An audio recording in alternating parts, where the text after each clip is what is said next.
Hello? Hello? Hello? Hello?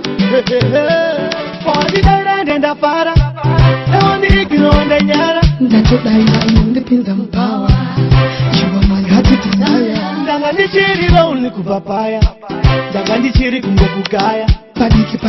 foni wachaya Yachiona kutahudi kunamashaya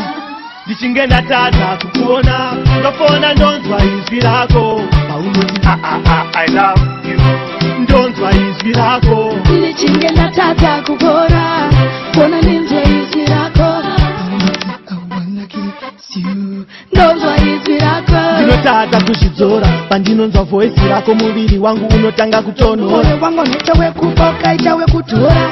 Uchauya rini kuzondihora Mira nitsvage tumadhora tikaita zvekutaya mapoto hama dzako dzingazondishora Kwanda Ndoda kwetu karori patize Ndichinge ndatadza kukuona ndofona ndonzwa izwi rako Paunoti I love you Ndonzwa izwi rako Ndichinge ndatadza kukona Kona ndinzwa izwi rako Ndonzwa izwi rako Wandidai ndafara Ewandiikinonde nyara Ndatodaira unondipinza mpawa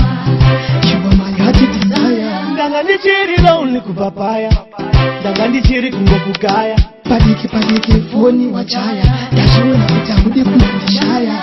Ndichinge ndatadza kukuona ndofona ndonzwa izwi rako Paunoti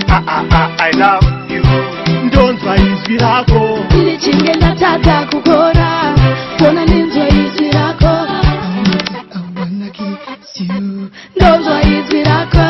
Ndichinge ndatadza kukuona ndofona ndonzwa izwi rako Paunoti I love you Ndonzwa izwi rako Ndichinge ndatadza kukona Kona ndinzwa izwi rako I wanna kiss you